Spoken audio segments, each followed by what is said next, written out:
Hey guys, we're going to talk about chapter 13, which is substance abuse, dependence, and addiction. Check out your PowerPoint before you watch this video to kind of get a good grasp on the terms that I'm getting ready to use and a better understanding of what we're talking about today. I understand that substance abuse misuse is a very sensitive subject, but unfortunately this is part of the course, so I would appreciate if you would put your maybe opinions aside and try and take in the information as open-minded as you possibly can, as this is research-based. It is not opinionated. It is not one side or the other. Everything's bad for you. It's just factual. So I'm hoping everyone will be respectful and open-minded this week as we talk about substance abuse as well as infectious diseases. So first of all, let's talk about the difference between substance abuse or addiction and dependence, because they are very different things. And we use the word synonymously, much like we do other terms, but they're very different. So the difference between the two: addiction is actually a disorder or disease as characterized by the DSM-5 that there is no cure for. And addiction is something categorized as you continue to do something even though you understand the consequences and you're potentially facing the consequences. So for an example, you continue to use drugs after you've lost your job, you're getting a divorce, maybe you've gone to jail and you continue to use drugs. So that is a sign of addiction, of you're picking the drug over everything else that you have going for you in life, and that's a clear sign. Dependency is more of a perception or reality that you are dependent upon something for your overall health. So for example, diabetics are dependent upon insulin to survive. People with high blood pressure are dependent upon medication to help them regulate blood pressure. Those things are dependency that are not necessarily addiction associated or drug misuse associated most of the time. It's just a dependency that you need that for your overall health. Much like people are dependent upon caffeine to get their day going, it's the same situation with dependency to insulin and things of that nature that I have already stated. Please check out the Defining Addiction and Dependency on page 444. It'll give you good insight as to signs and symptoms of addiction and possibly signs and symptoms of dependency. Just depends on what you're looking at and what you're reading. There are 4 different groups of drugs, or psychoactive drugs as we can call them. You have your depressants, your stimulants, your hallucinogens, and opioids. So depressants are things that typically diminish the activity of the central nervous system. Things like alcohol is a stimulant. It diminishes the central nervous system. Stimulants stimulate the central nervous system. So things like that are nicotine, cocaine, amphetamines, and opioids. That's something we're having a very large issue with right now, as we all know. So those typically dull our senses and make you feel relaxed and induce sleep. So things like that would be morphine, heroin, Oxycontin, oxycodone, those things. And then hallucinogens are PCP and LSD, and they distort your perceptions of reality. So those are your 4 different groups for psychoactive drugs. And going into psychoactive drugs, we'll talk about the most commonly used psychoactive drug, which is caffeine. So caffeine is the most commonly used psychoactive drug in the United States. It helps keep people awake. It helps wake people up. And there's different levels of energy drinks or energy or caffeine. You can notice that on page 450 of the serving size and the amount of caffeine in milligrams that there is. So you'll notice energy drinks, you'll notice coffee, brewed, instant, and espresso. All of those things are good for you to look at. Moving from caffeine, which is legal obviously in the United States, and again is the most widely used psychoactive drug. And then moving to the most illegally used psychoactive drug, which is marijuana. Marijuana is a very hot topic right now in society, so we'll talk about that with, again, what the textbook gives us. And I've also provided you some research articles on Blackboard, and if you have any other questions or research that you want to share with me, please feel free to do so. So I just want to read you an excerpt 451. Like tobacco smoke, marijuana smoke does contain carcinogenic chemicals, and frequent users of marijuana may experience problems like daily cough, excess mucus production, more frequent acute respiratory illnesses, and a heightened risk of chronic lung disease. All of those things are associated with marijuana use. You can see on page 450 is marijuana addictive. Long-term marijuana abuse can lead to addiction. A lot of times when people start using marijuana at younger ages, it tends to develop into a dependency and then forms into long-term and strong usage. As a matter of fact, there are a lot of different risks associated with it. So you get a different perception of reality, and it skews time, it skews a lot of different things, but the main issue that research is coming out with is mental health associated with marijuana use. So marijuana use tends to increase the risk for mental health issues, so anxiety, depression, even schizophrenia. And the issue with that is that CBD helps those things, but THC does not. So if you take out the two and you split them, the CBD aids with anxiety, depression, relieves nerves, calmness. That's what they're advertising, right? But the THC does not. So the THC tends to, again, distort those realities, judgment, and your ability to form memories, and it tends to warp those memories in a way. So be on the lookout for information about that. And again, I want to say with the marijuana topic, we're coming into this day and age where there's not a lot of research out there that's supporting some of the claims that people like Center for Disease Prevention have put out there.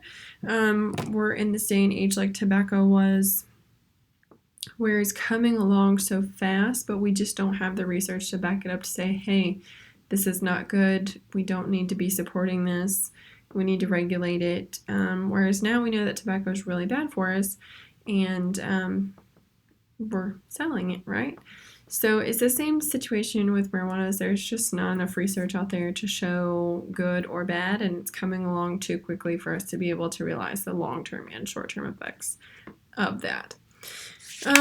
Moving forward, so talking about the different substances that can be consumed, so page 452, 453 goes through those. Benzos are the drugs that are downers, quote unquote, Xanax, Valium, Klonopin, all of those things release a nerve calming agent called GABA, and again, that produces that calming feeling.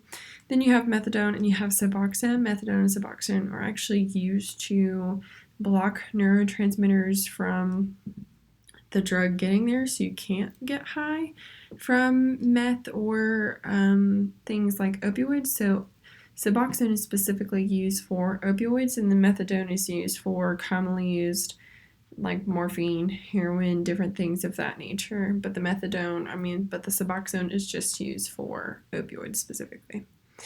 Amphetamines are the uppers, so things that make you feel energetic. Adderall is one of those things. Cocaine is widely available within the United States at this juncture. Bath salts are not used as frequently, so that's in there if you want to take a look at that. Methamphetamine is in there, and heroin is also in there. So heroin is a semi-synthetic substance that comes from the opioid plant. Opioid is continuing to rise. It's easier to produce, and it's not as expensive as other things like opioids. So a lot of research out there, especially in the community health needs assessment, we're finding that people start on opioids and the opioids are too expensive, so then they switch to heroin, which gives them a similar feeling between the two. And so I just want to share this with you, as I mentioned, opioids and the opioid epidemic that's rising within our country. Drug overdose and opioid-involved deaths continue to increase in the United States, now far outnumbering the annual death rate from car accidents. So that's just one statistic from this book, but the knowledge that I have from the Community Health Needs Assessment tells us that life expectancy has actually gone down because of the opioid use and suicide rates going on in the United States right now. So it's a very large issue. one in which that obviously the government is trying to help with by giving money, and communities are very aware of it and they are focusing on it as well. It's one of the many topics within community health needs assessment in Western North Carolina. I think that every county in Western North Carolina actually has substance abuse misuse as their priority. I know Jackson County does, I know Macon County does, I know Swain County does, and I know Graham County does. Can't say anything for Haywood County, but I think that they do as well. So majority of the western counties within Western North Carolina are focusing on substance abuse misuse within this region. So I also want to hit on the main pieces of alcohol. There's a table that gives you the ounces and equivalency to percentage of alcohol that you're consuming. That's on page 455. Please take a look at that. Please also take a look at the drinks that are healthy within a day and a week. So for women, 3 a day or on any given day is about the limit. 7 per week for women is the limit.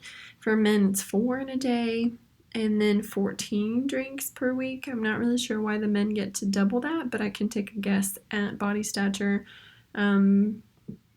water, and fat content are all big players in that.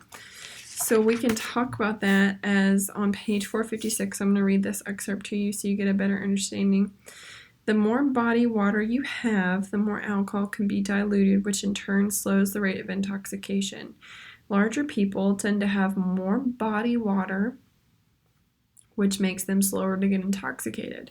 However, fat has less water than muscle, meaning people with more fat would get intoxicated quicker than an equal-sized person with less fat.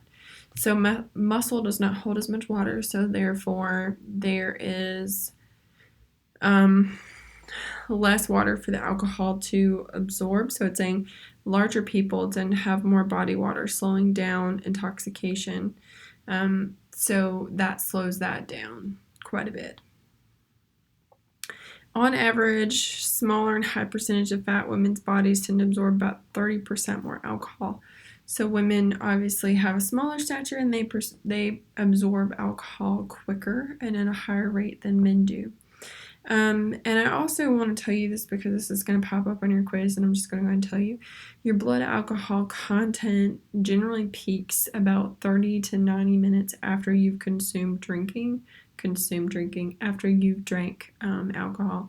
So an hour after you've drank alcohol is about when the peak of it's going to form and you're feeling it.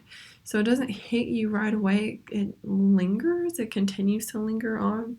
And it depends on how much you've drank. So the recommendation is always to drink less and to spread it out over a longer period of time so you don't feel it as heavily. You should also check out the blood alcohol content levels on page 457, which tells you your typical effects, which are pretty self-explanatory. Anything above a 0.41 is pretty much a coma or death. So if you blow a 0.41, you're lucky to be alive, essentially. Just take a look at that. I'm not going to ask you about that on your quiz, but it's always good to know blood alcohol content level and consuming things of that nature. As usual, please don't drink and drive. There's so many lives that are taken from drinking and driving. We have so many different elements out there. We have Uber, you have Lyft, people can come get you. Please be responsible when you're drinking, or just don't drink at all. Make sure that you're 21 as well. I'll throw that in there. Tobacco is diminishing and yet it's growing. So people smoking cigarettes is reducing, while people who are using smokeless tobacco and vaping are increasing, which I'm sure is no surprise to anybody. So I'll read this excerpt from you, page 463. Cigarettes kill more Americans than alcohol, motor vehicle crashes, suicide, HIV infection, homicide, and illegal drugs combined. So smoking kills so many people by different ways: COPD, heart disease, diabetes, lung cancer. There's so many different methods that the cigarette can kill you. It's unreal. Vaping is becoming more of a thing. People think that vaping is healthier for you, when in reality, what happens is people smoke more often to get that nicotine crave. So you don't know how many you're smoking or how much you're smoking because you're just taking a puff whenever, however, and there's no assimilation to what that's equivalent to. Vaping's new, vaping's oncoming, much like the marijuana debate of is this good, is this bad? Research is trying to catch up, but we're selling these things on the market and they're just becoming more and more prominent as you walk around downtown somewhere. And the problem with e-cigs and vapes are that children are getting a hold of them and they're starting to consume tobacco at a younger age because it's cool and it's a new toy, right? So we are desperately trying to figure out how to get those out of schools, get kids to stop smoking vapes, e-cigs, and reducing that risk altogether. So, if you think that a vape or e-cig is healthier for you, please know that it is not. A lot of times, some of the e-cigs and the vapes have more cigarette or more nicotine in them than a regular cigarette does, and you can also tell how much you're consuming in a cigarette versus a vape or an e-cig you cannot. So you just continue to sit there and draw on it, not realizing that you're probably smoking a whole pack within a day where you normally wouldn't have been, which is the big part of e-cigarettes and smokeless tobacco. So those are the main pieces that I have for substance abuse and misuse, and I really just want you to do your own research and don't rely on other people to guide you or inform you. And I want you to use reliable resources and not things like Apple News or PopSmart or PopSugar or whatever it is. Do your homework, do actual research, go to Google Scholar, type in tobacco and kids or e-cigarettes, vaping, impact on lung health. Whatever it may be that you're interested in, go do research, go do your homework to find what you're looking for, to be educated, to have an opinion, and to share those opinions with other people. And if you have questions about any of this, please, please, please let me know.